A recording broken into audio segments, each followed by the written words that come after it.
Before we start today's show today, I want to thank our great new sponsor, MyPillow. That's right, MyPillow. They sent me one of those, Mike Lindell and the guys did, and I've been sleeping on it for a couple of weeks now, and I've never slept better. Hey, I've got a huge and busy schedule. Not only do I do the show, but we run an advertising agency. We help other podcasters with their shows throughout the country. We're constantly talking to folks, going to concerts. So my sleep is very important to me. So thanks to MyPillow. And remember, it's got a 10-year warranty guarantee, 60-day money-back guarantee. And yeah, you see MyPillow in stores like Walmart and Walgreens, but you can only get the premium pillows by calling MyPillow directly. So grab you one of those premium pillows. Call this number right here, 1-800-338-2330, 1-800-338-2330. Reference the code SGNP when you talk to them and say, hey, I want that premium pillow that Darren on SGNP has. It's that simple. They'll sell it to you, and it'll make life a whole lot better. So if you're having trouble sleeping, call MyPillow today, 1-800-338-2330. Use the code SGMP or go to their website, mypillow.com, and check them out. Hey, make sure you tell them SGNP sent you. Welcome to one of the most listened to music news podcasts in the world, SGNP, with your host, Darren Sutherland. Join us as we talk with industry leaders, artists, and entertainers about their faith, family, and careers. This is information you will not find anywhere else on radio, web, or in a magazine, but only firsthand on SGNP. And welcome once again to SGNP. Darren Sutherland and my co-host, the good doctor, Jeffrey R. Steele. Is it Jeff Steele? Jeffrey R. Steele? You know what I noticed about you yesterday, Jeff, that I ain't even told you about? No telling. If you Google Jeff Steele or Jeffrey Steele, there's 3 prominent people in this world that are named Jeffrey R. Steele. There's a guy that... That means there's only 2. That's right. Okay. That means there's only 2. You counted 3, there's only 2. Well, there's 3 Wikipedia things out there with a Jeffrey Steele. There's a Jeffrey Steele that wrote country music and has won Grammys and everything else for being a writer. And still does. And still does. There's a second Jeffrey Steele that formed a company in Los Angeles that raises money for Christian films. Did you know that? I did not know that. I know there's one that's a soccer player that's pretty prominent. He's in Europe, so that may be why we don't know much about him. That's number 4. And then there's the Dr. Jeffrey Steele, pastor of Redeeming Grace Church, founder of the Steeles, former professional wrestler. If they gave him a chance to be a manager in the WWE, no doubt he would take that job. And so I say all that to say this, Jeff. When we're talking about gospel music, although we love Southern gospel, there's so many forms of the gospel that has been bred out of Southern gospel, out of traditional black gospel, out of American hymns, that I think if we just paralyze our eyes on Southern gospel, we lose sight of the total message of gospel music, do we not? And the thing we must remember is it all boils down in most cases to personal taste. Sometimes those that like contemporary music will look down their nose at Southern gospel and say, oh, that's old-fashioned, that was yesterday. But many times those that like Southern gospel as a matter of personal taste will demonize the other side. We won't just say it's old-fashioned and all that. We'll say, oh, that's the devil. That's on the other side. And we're both wrong. We're both wrong because Southern gospel is not just old-fashioned, and contemporary Christian music is not necessarily some kind of music of demonic origin, but we tend to fall in those camps, and it's bad that we do that. Jeff, you've talked to CCM stars, you've talked to country stars backstage at the Grand Ole Opry, and what's funny to me in every conversation I ever have with most, I would say, I'm going to say really 75% of the people in Christian music, a lot of them give their credit to the local church and being able to stand up and sing at their local church when they were young kids. In today's interview, we're going to talk to a guy that many people love, Mac Powell, the Third Day, who grew up, and he's going to tell the story of growing up singing in that local church in a little town outside of Clanton, Alabama, where they called the choir around to sing, and he got up and sang gospel music and hymns, and yet he always sang Christian music, but he's always loved gospel music. If you remember back, it wasn't too long ago at the Dove Awards, where in the GMA Awards, where Mac got up and sang background for Jeff and Sherry Easter and Karen Peck and the Hoppers and other people. And I've seen him do that. He sang at the Grand Ole Opry. So he loves the music. And I'm looking forward to talking to Mac Powell today, aren't you? Oh, absolutely. And I'll tell you another quick story. We weren't doing anything except receiving an award. BMI, the Christian Songwriters Night there, of all the genres. And there was, I've even got pictures. There's me and Toby Mac and Sherry and Mark Hall with Casting Crowns. And Mark and Sherry were talking about the fact, he said, man, I'm a big Southern gospel guy. He said, that's kind of where I started years ago was in Southern gospel. And he said, I know all about you guys, the America song and all that. That's nice. I said, okay. I really thought it was good that night. Let me ask you this, and we'll talk about Mark Hall real quick. Mark Hall's a friend, Jeff. You've talked to him 100 different times. Great guy, friend of yours. But think of this. Our buddy Bart Millard, who sings CCM music, wrote the lyrics and the movie based, I can only imagine, that thousands of Christians that love the gospel have went out and seen. So, gospel music has a lot of cousins out there and a lot of friends out there, and it's blessed a lot of people. So, anyway, throw that out there. Mark Hall is, of course, the lead singer and a big-time writer for Casting Crowns. Yeah. Praise You in This Storm. Everybody sung that in their church, or heard somebody sing in their church. And Mark, in fact, is a youth pastor, as well as his Casting Crowns work there in the greater Atlanta area. And then Eagles Landing Baptist Church in Stockbridge or McDonough, one of those.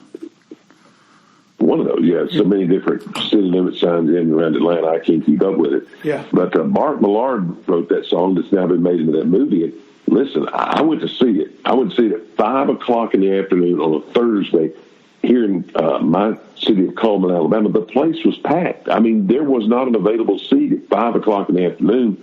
And, people aren't even off work by then. So what a great outreach for the gospel. Forget whether that's your cup of tea or not. I'm just looking for where does the gospel meet the human heart, and whatever that takes to perform, my opinion kind of fades into the background. It's all about the gospel. No doubt. Let's go on to that interview with our good buddy, Mac Powell of Third Day, as he talks about the farewell tour, as he talks about the gospel, as he talks about hymns. He talks about his interactions with Billy Graham. And he talks about, most of all, integrity and his love for Jesus and what made him do what he did. Hi, this is Libby Perry Stuffle with the Perry, and you're listening to Southern Gospel News Podcast. Come see what all the smoke is about at Tony Gore's Barbecue and Grill in the heart of the Smokies, Sevierville, Tennessee.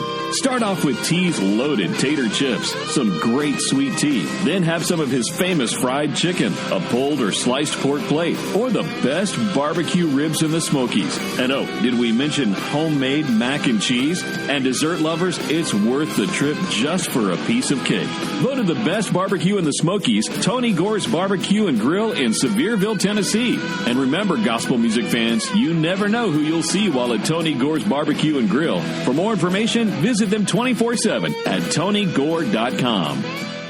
Welcome back to SGMP, Southern Gospel News Podcast. Darren Sutherland and my co-host, the Big Jeff Steele. And today we are blessed to have one of my, you know what, he's just a regular guy to me, but he's an icon to so many of you in Christian music. And I don't mean a regular guy in a bad way, Mac.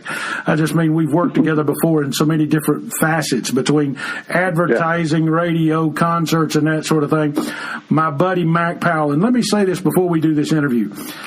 A lot of people, you think, when they're on stage, are different on stage than they are in person. Mac, you've always been kind and gracious to me in whatever setting we've been in. And we've been in business settings together. We've been in concert settings together. And we've just sat and talked together. And I appreciate that, my friend. Oh, well, that's very kind of you to say. I appreciate you having me on your show. No problem, my friend. Third Day, been going for 20-something years. A lot of folks know about Third Day in the Christian music world. But you've got your retirement tour underway. Tell us all a little bit about the retirement tour and what brought this on.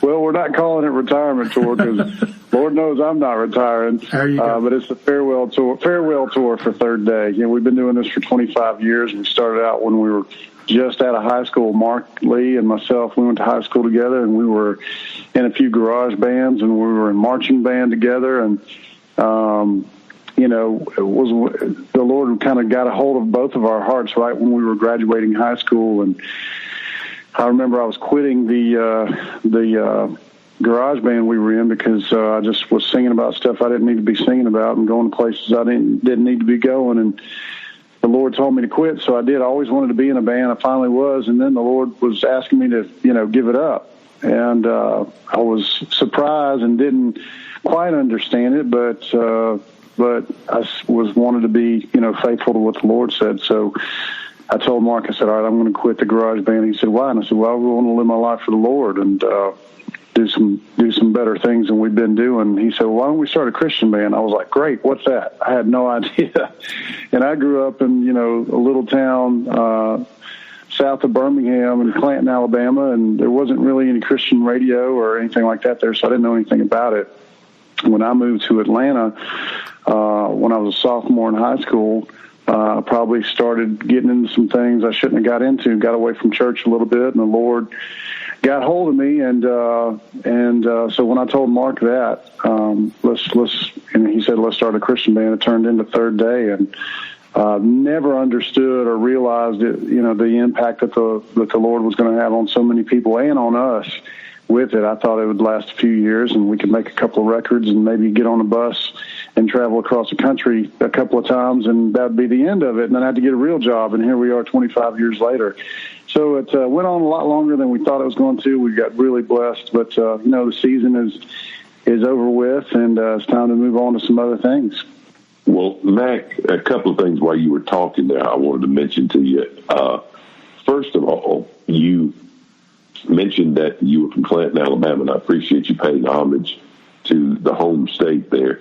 And I don't know how much you know about Southern gospel, which is the industry I'm involved in, but sure. If you were a Southern gospel group, your name would not be Third Day, it would be The Third Day. I just thought I'd kind of mention that. We get that sometimes. We get The Third Day and Mac and the Boys and all kinds of different names. But, you know, it's funny, after 25 years, how many people still can't get it right. You know what's also funny is that how many people to this day, every Easter, I'll tweet out or I'll put on Instagram or social media, every Easter, the day, you know, Sunday, Easter morning, I'll go, Happy Third Day. And there are so many people who respond and go, oh, that's where you got your name from. I'm like, what's wrong with y'all?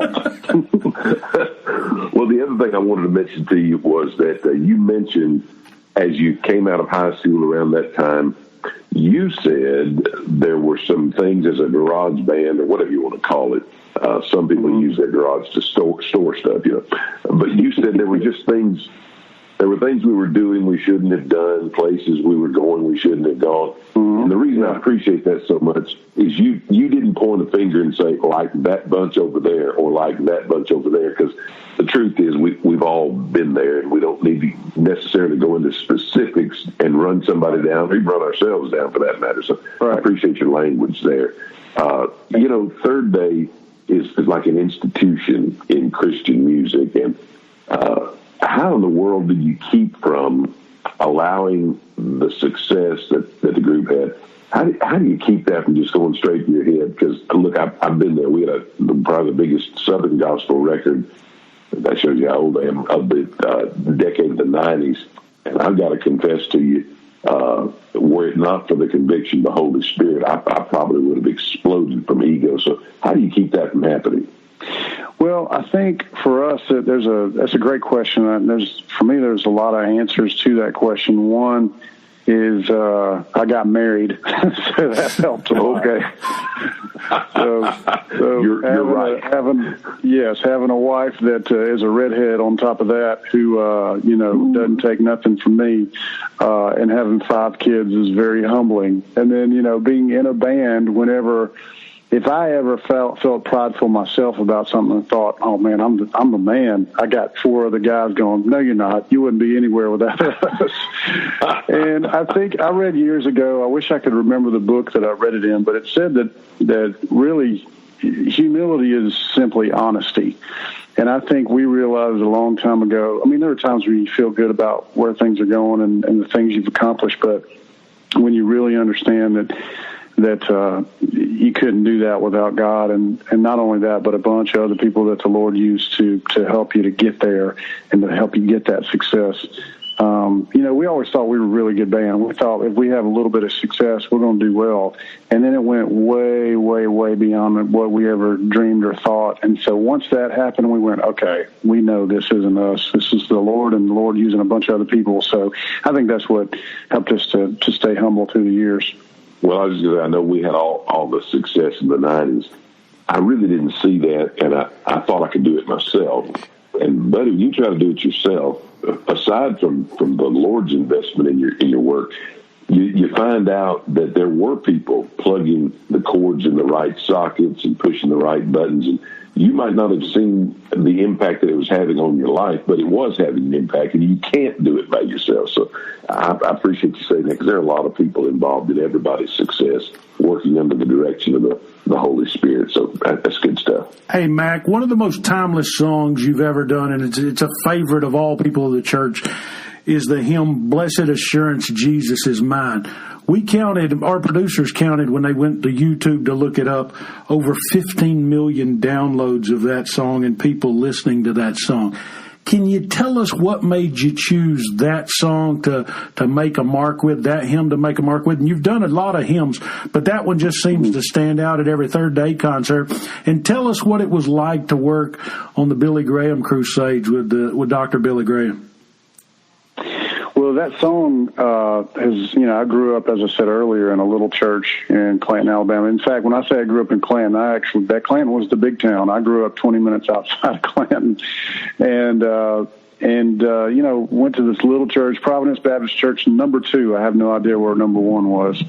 And, it was one of those, it was a real small church, where it was packed out at about 100 people on Christmas or Easter. And so, I grew up singing hymns and singing Southern gospel, and just really that hymn among many, but especially that hymn really stuck out in my mind. It's such a powerful song, and I think it's something that so many people can relate to. When you get to that chorus and say, "This is my story, this is my song," you're proclaiming this change that has come about in your life because of what Jesus has done.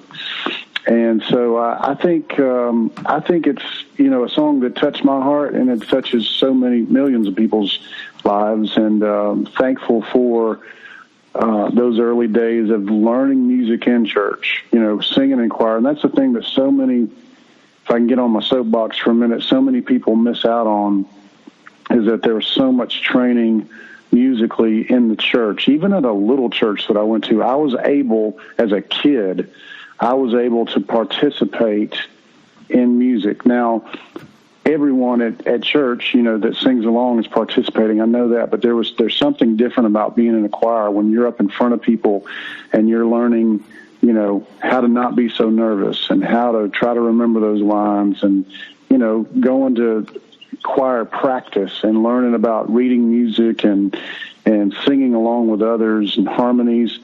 That's something that's missing today. And with the way that the education system is, so much of those funds are being, are not there anymore. Yeah. And so that music training is not so much in the church because, it's being taken over by modern worship bands where there's only a handful of people that are part of it, as opposed to, a bunch of people singing along in a choir. And that money's not there in schools to give kids that training. And so, I go to the Grammys a lot and have been, and I see every year this big, people are asking for money to go to schools for music training. And I'm thinking in my mind, that's something the church has missed out on, that we could have really continued that. And I'm not pointing at all churches. There are churches that still have choirs and still do youth choirs and things like that. But I think overall, like I say in concert, I love modern worship music. I do. I write a lot of it. But the church needs to not ever forget about these great hymns that have been passed down to us by these great men and women of God with such strong theology and such a strong love for God. And to not forget about, choirs and having more people involved in the music of church. Jeff, we could do a whole show on that right there. Well, the thing I would say there, recently in our industry, when I say our industry, I'm talking about Southern Gospel, although our ministry, the Steels in particular, we're moving more toward worship music for the church, but not leaving out what we've been doing. My son is our worship pastor. I'm the senior pastor at our church. Recently in our industry, a gentleman named Hubert Cook passed away, and they did some country mountain gospel. And a lot of people in other genres didn't hear of them or know of them.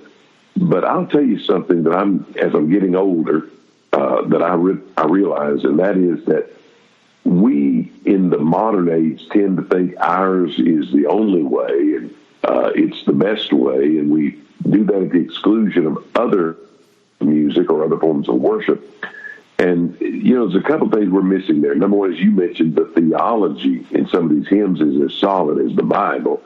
And number two, our heritage, where we came from, is important. Our heritage, that where we came from, is important to who we are. And I see missing more and more in the modern church world is just a retreat back to the hymns where people find peace and they find comfort. My son, as a part of his education in college, was a part of a great choir. This school, very well known for their choir, and they were tremendous. And I used to go see them. They do all the, the Ave this and Ave that. And I enjoyed it because my son was in it. I enjoyed it. But one Sunday, they went to a local church. First thing I noticed, it was packed. And the second thing I noticed is, my Lord, it took every ounce of strength in my body to keep them just standing and shouting and running around the building. And this was a kind of a reserved Protestant church, but they were singing the old hymns. I mean, nothing but the blood of Jesus, things like that. And it was absolutely incredible, the peace and all the contentment that would come over people who were hearing these songs, many of them for the first time, and surely for the first time in a long time, and the kids sang with so much excitement. I just don't think we ought to be running from the hymns. It's a beautiful thing, and I do hope that, and of course there are a lot of churches still doing it, a lot of churches that are modern worship churches that'll throw in a hymn every once in a while, but I hope that we don't forget about that and keep growing in that. Mac, it's timeless. I need to, and I know we're short on time, but a couple things that people are going to want to know about. You had a relationship with the Billy Graham Crusade, and what was that like, singing in San Diego and other places with Dr. Graham's association? I mean, that had to be one of the highlights of your entire career. Oh, it definitely was. I mean, he was a man who, goes without saying, just the Lord worked through him to change millions and millions of people, not only in coming to to faith in Jesus, but in growing people's faith, and having so many people. The thing that a lot of people don't understand and realize is that there's so much work that goes in, like we were talking about earlier with trying to remain humble and knowing that there's so many people behind the scenes. Well, that's true for the BGEA, for the Billy Graham Evangelical Association. We look at Dr. Graham, and granted, he gets a lot of the credit because he helped, start it, and he's the one that speaks. But there's so many churches that are involved in all those major crusades and gatherings that go in ahead of time, and we were very fortunate to do a lot of those as well. We were starting out as a young band. They would have us. I remember the first time we worked with them, we had done some things around Atlanta when Dr. Graham was coming to the Georgia Dome to Atlanta, and they had big. DC Talk was there and all these huge, great artists. Nobody knew who Third Day was, but we still got to be involved in the local part of that, of going and playing at churches and getting the word out. And so that's another thing that I think is so important, that the church, whether a church has 50 people or whether it has 10,000, everybody was able to have a part in bringing this whole thing together and making this huge event so that there would be decisions for Jesus and there would be people rededicating their lives. And so it was an honor, and we got to be part of several events they did throughout the country, and of course, do the events in San Diego and in Louisville where we got to meet Dr. Graham, and it will be, and it has been, and it will be for the rest of our lives, things that we will not forget to be able to be part of that. One of my dear friends before he passed away was Jerry Falwell. I was sitting in his office one day. We had just played their church, and Dr. Falwell looked at me and he said, "Do you know Billy Graham called me the other day?" And I said, "Oh, yeah, for what?" He said, a lot of people don't know it. He said, DC Talk, the vast majority of them, if not all of them, were Liberty students. Yeah, they all were. And he said, Billy called and he said, "Jerry," he said, I want you to put me in touch with this group, DC Talk. And Jerry said, "For what?" He said, "I want to use them on my crusades." He said, "I don't understand a word they're saying, but these kids do."